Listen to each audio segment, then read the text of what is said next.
In with the new information in the Texas school massacre, and another new timeline has emerged, and it is raising a lot of questions about the police response and how fast it was or wasn't. This afternoon we learned that the 18-year-old gunman armed with that AR-15 entered the building unobstructed through a door that was apparently unlocked, and there was no armed security guard on duty at the time, which contradicts some earlier reports today. Meanwhile, despite police arriving at school 4 minutes after the gunman arrived, they moved back when they, quote, took rounds of fire and did not enter the building and engage the suspect until nearly an hour later. Parents understandably frustrated by all this new development. Eyewitness News reporter Jim Dolan in the newsroom with more on the timeline and questions law enforcement is now facing. Jim. Bill, ever since Columbine, the order, the protocol for police has been clear.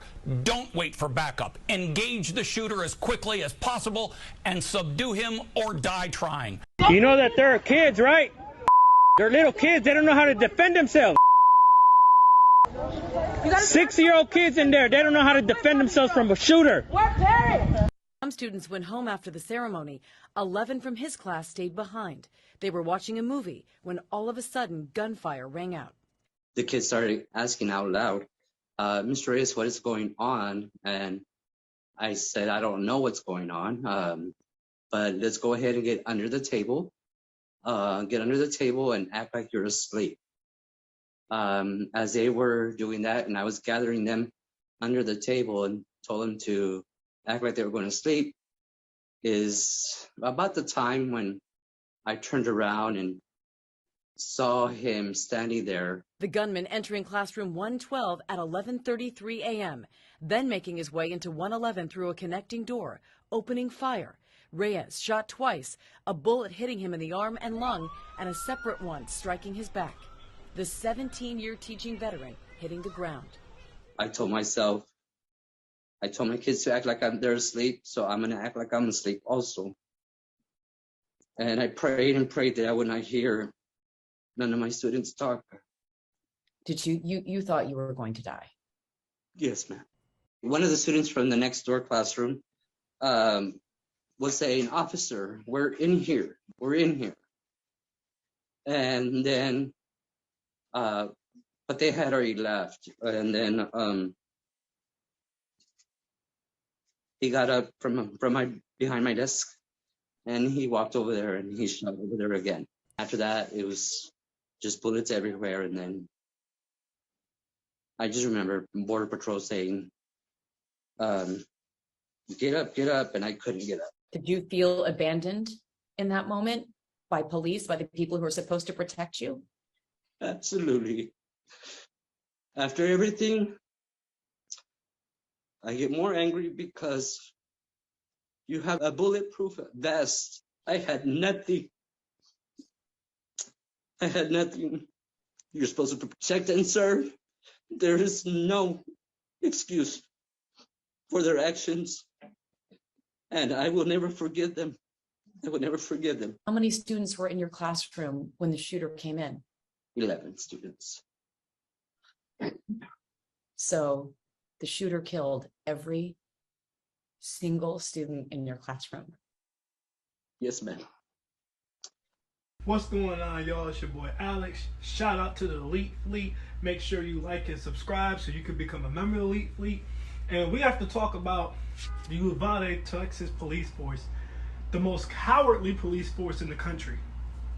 Listen, those kids, for any human being to be able to stand outside of a door and stand outside of a building while kids are being murdered, to be in the building and hear the kids screaming and you're trying to negotiate with the shooter, any human being who can do that is sick, a coward, and ought to be ashamed of themselves. Let alone a police officer who, as the teacher mentioned, had bulletproof vests, had firearms of their own, mace, tasers, and nightsticks. What did he have? What did those kids have? Nothing. They had no way of defending or protecting themselves. And these cowards with a badge, these nerds with some power, stood out there and did nothing, holding back parents from going inside who had nothing but were willing to risk their lives for their kids because they were commanded to.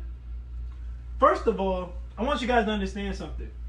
Not only are there literal Marines, U.S. Army Corps, Air Force, and Navy officials who you can go on any video that has this event and they will tell you that they all would have ran into that building and that there's times where you have to disobey your orders from your commanding officer and they have to understand.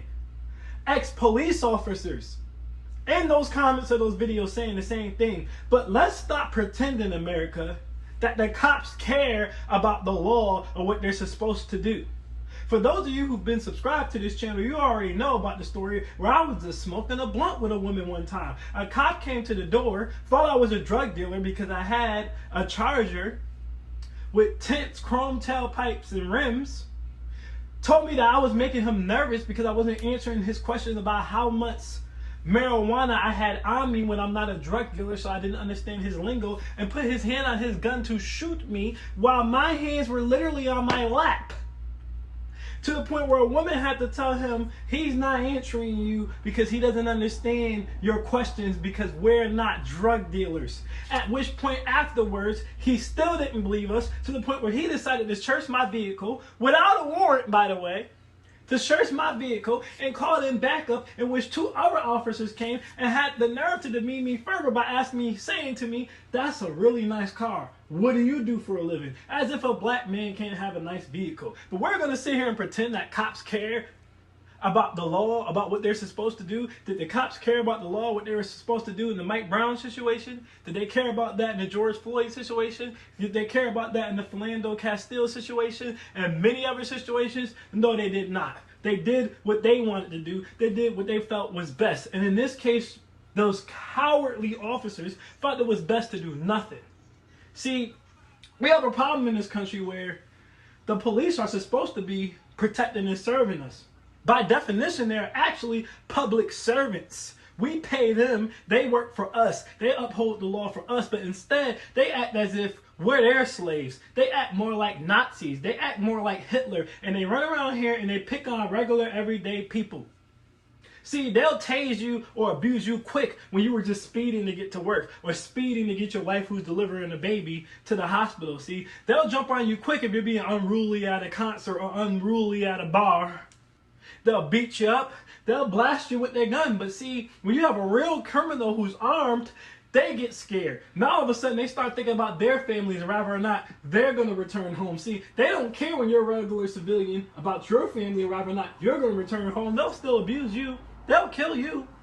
But when it's someone who can defend themselves, now all of a sudden they become human again. See, I went to college in Baltimore, Maryland. Over West, they used to have a rule where they said, over West, in the hood, if you called the cops, they weren't coming for at least an hour until after you called them because they were afraid.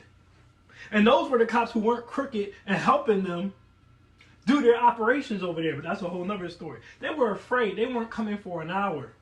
And it's notorious as a statistical fact that if you call 911 and you're unable to state your emergency, when they send out all the emergency teams, the cops will always be statistically the last ones to show up. The ambulance, the fire department will both show up before the cops.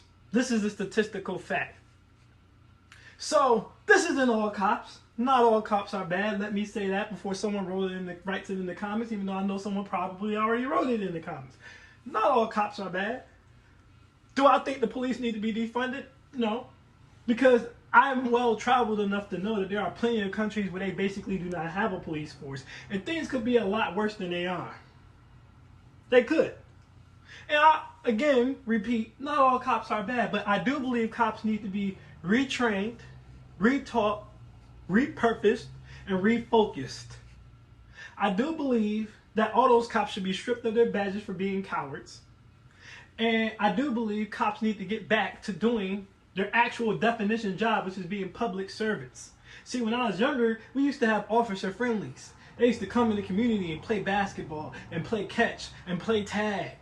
They used to throw events with hot dogs and hamburgers and get to know the community they were working in. You very rarely to never see that now. They don't care. People are driving out 40 miles away from green pastures to the hoods to abuse civilians. And this is not the job of the police. So do I think they need to be defunded? No. I do not believe that police need to be defunded, but I do believe that they need to be retrained, refocused, and reminded of what their job is and what their role is in society and to the American people. They need to be reeled in. There's no excuse for this. None. And those police officers ought to be ashamed of themselves. I've already said it before in a prior video, but I'll say again, thoughts and prayers to every parent who lost their child that day. Especially the ones who needlessly lost theirs as the cops sat outside for 40 plus minutes trying to decide what to do about one armed gunman. Which kind of reminds you of when they took the other armed gunman who shot up a church to Burger King to get a bite to eat before he went to jail. But I should stop there because we could talk all day about this. America, reform your criminal justice system and attempt to get it right. I am Alex and I am out. Peace.